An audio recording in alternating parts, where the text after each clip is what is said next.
दर्शकों, मैं हूं शिवांशी कौरव और आपका स्वागत करते हैं ऐसी न्यूज मध्य प्रदेश में। दर्शकों, इस वक्त हमारी टीम मौजूद है सतलोक आश्रम इंदौर में, जहां संत रामपाल जी महाराज के सानिध्य में 629वां कबीर प्रकट दिवस का आयोजन किया गया है। जहां पर 3 दिवसीय भंडारा और अनेकों सामाजिक कार्यक्रम का आयोजन भी किया गया है। तो इस वक्त हम प्रदर्शनी के सामने खड़े हुए हैं। आप देख सकते हैं मेरे बाजू में आध्यात्मिक प्रदर्शनी लगी हुई है और यहाँ पे काफी भीड़ इकट्ठी है। तो अब हम अंदर चल के देखते हैं कि आखिर ये भीड़ किस लिए इकट्ठी हुई है और यहाँ क्या चल रहा है। दर्शकों, हमने अंदर आकर देखा कि यहाँ कई सारे सदग्रंथ रखे हुए हैं। आप देख सकते हैं यहाँ लाइन से पूरा आखिर तक सदग्रंथों से ये टेबल भरी हुई है।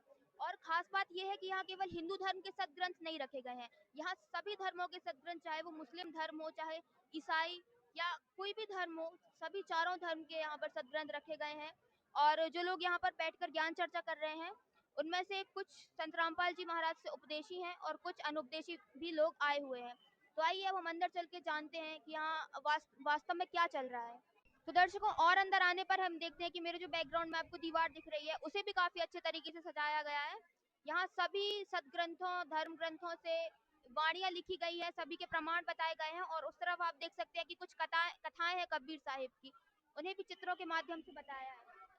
जैसे इधर आप देख सकते हैं कि यहाँ जैन धर्म के बारे में बताया गया है, फिर हिंदू धर्म की श्रीमद् भगवत गीता अध्याय 15 श्लोक 1 के बारे में बताया गया है।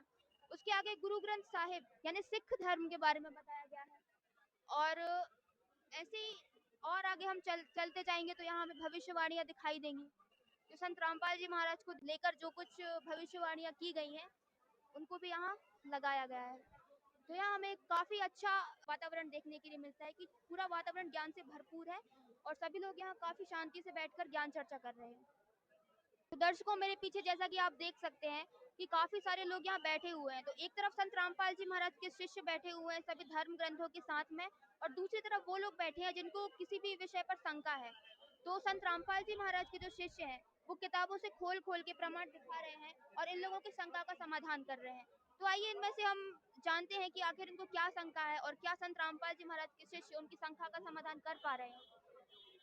नमस्कार सर। मेरे मन में डाउट है, गुरु कैसा होना चाहिए मुझे। गुरु कैसा होना चाहिए? सर, इनका सवाल है कि गुरु कैसा होना चाहिए, तो इस बात का उत्तर आप कैसे देंगे? सच है, इनका प्रश्न है कि गुरु कैसा होना चाहिए, है ना? आप जी का यही प्रश्न है। तो गुरु बनाने के लिए हमें हमारे सदग्रंथों से प्रमाणित करना पड़ेगा कि गुरु कैसा होना चाहिए, है ना?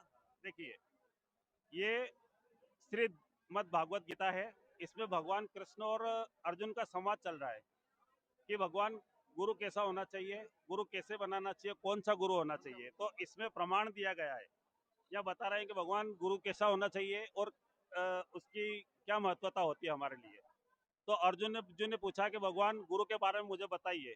तो भगवान जी बता रहे हैं कि गुरु जो होता है, देखो इस पे लिखा है स्पष्ट, यहाँ लिखा है कि धन्य है अर्जुन तू, और तेरी माता भी धन्य है जिसने तुझे ऐसे पुत्र को जन्म दिया जिसने गुरु के बारे में पूछा है।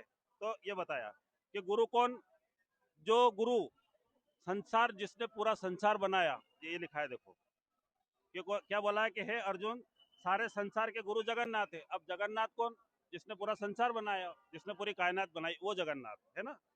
फिर आगे बताया कि ब्राह्मण का गुरु तो सन्यासी है। अब सन्यासी किसके बारे में बताया? सन्यासी किसको बताया भगवान ने? देखो, ये सन्यासी उसको कहते हैं जिसने मेरे सबको त्याग करके मेरे विषय मन लगाया। भगवान कृष्ण बोल रहे हैं कि मेरे विषय मन लगाया, है ना। फिर आगे बताया है कि वो गुरु कौन? वो सन्यासी गुरु, वो जगत गुरु होता है। कैसा होता है? वो जगत गुरु होता है ना।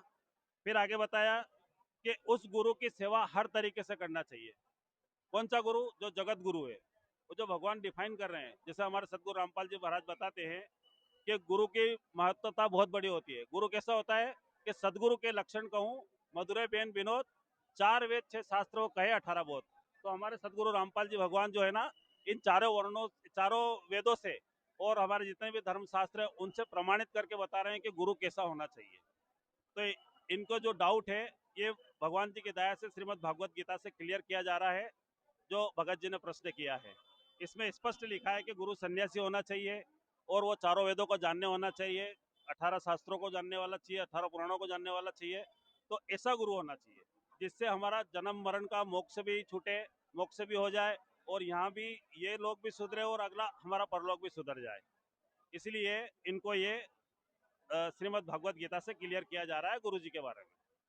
ठीक है सर, यहाँ पर मैं एक प्रश्न पूछना चाहूंगी कि हमने काफी धर्मगुरु देखे हैं जो अपनी पुस्तकों से सत्संग करते हैं, प्रवचन करते हैं। कोई कृष्ण जी की लीला सुनाता है, कोई राम जी की लीला सुनाता है।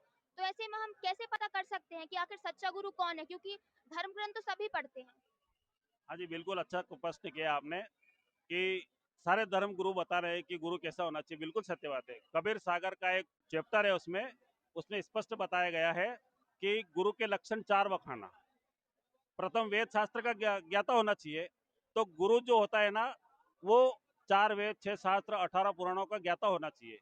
हमारे इस कबीर सागर में स्पष्ट क्लियर किया गया है कि गुरु के लक्षण 4 बखाना। वो 4 प्रकार का लक्षण बताता है गुरु जी। प्रथम वेद शास्त्र का ज्ञाता। यही बात भगवान श्री कृष्ण ने गीता अध्याय 4 के श्लोक नंबर 34 में बताया है कि वो तत्वदर्शी संत मिलने के पश्चात परमेश्वर के उस परम पद की खोज करना चाहिए जहाँ जाने के बाद में लौट कर कभी संसार में नहीं आता है। जैसे कि हमारे गुरु जी के बारे में बताया है कि गीता अध्याय 15 का श्लोक नंबर 1, उसमें बताया गया है कि ऊर्ध्वमूलम अधः शाखम, के ऊपर को जड़ और नीचे को शाखा रूपी वृक्ष की जड़ से लेकर के पत्ते तक जो न्यारी न्यारी शाखाएं बता देगा वो तत्वदर्शी संत है।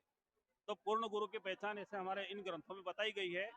तो दर्शकों, आइए अब हम देखते हैं कि कबीर सागर से ये जो संत रामपाल जी महाराज के शिष्य हैं वो हमें क्या प्रमाण दिखाते हैं एक सच्चे गुरु के बारे में।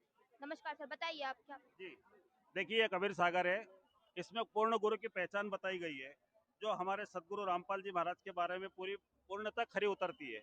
इसमें बताया गया है, ये कबीर सागर है, इसका बौद्ध सागर का जीव धर्म बौद्ध है, प्रश्न 1960-61 में बताया गया है। इसमें यहाँ स्पष्ट लिखा है कि गुरु के लक्षण 4 बखाना है ना। गुरु के लक्षण 4 बखाना। प्रथम वेद शास्त्र का ज्ञाता, पुनि हरि भक्ति मनोक्रम बानी और तृतीय समदृष्टि कर जानी। मतलब 4 वेद 6 शास्त्र का ज्ञाता होना चाहिए। उसके बाद में हरि भक्ति के बारे में वो एक एक बातें क्रम से बताए। कैसे कि तृतीय समदृष्टि कर जानी, वो मतलब सबके ऊपर एक समान दृष्टि करके चले। मतलब कोई छोटा ऊंचा नीचा बड़ा नहीं होना चाहिए, सबके लिए एक समान है। जैसे गुरुजी ने बताया कि जीव हमारी जाति है, मानव धर्म हमारा, हिंदू मुस्लिम सिख ईसाई धर्म नहीं कोई नहीं आ रहा। तो गुरुजी यही बताना चाहते हैं। 2 पॉइंट क्लियर हो गए। तीसरा पॉइंट यह है कि चौथे वेद विधि सब कर्मा, जो भी हमें गुरुजी कर्म कराते हैं वो इन वेदों से, गीता से और पुराणों से प्रमाणित करके बताए, वो पूर्ण संत है। आज के जमाने में संत रामपाल जी के सिवाय ऐसा कोई महापुरुष नहीं है जो 4 वेद 6 शास्त्र 18 पुराणों से प्रमाणित करके ज्ञान बता रहा है। ये सिर्फ संत रामपाल जी महाराज पर भगवान जी ने दया करी है, जो आज सब शास्त्रों को खोल के बता रहे हैं। वो जी साहब। तो सर, आपकी जो शंका थी, क्या उसका समाधान हुआ? हाँ, होगा यहाँ आने के बाद। क्या समझे आप यहाँ पे? जो समझे कि गुरु जी संत रामपाल जी को बनाना चाहिए। जी, धन्यवाद सर। ठीक।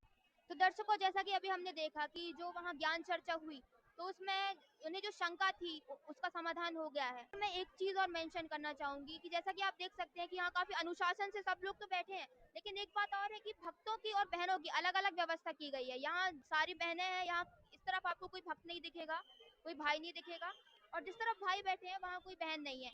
तो ये इस प्रकार से जो व्यवस्था की गई है जिससे किसी भी प्रकार की कोई असुविधा ना हो, ये भी काफी अच्छी चीज है। ऐसी और वीडियो के लिए जुड़े रहिए ऐसी न्यूज मध्य प्रदेश के साथ। नमस्कार।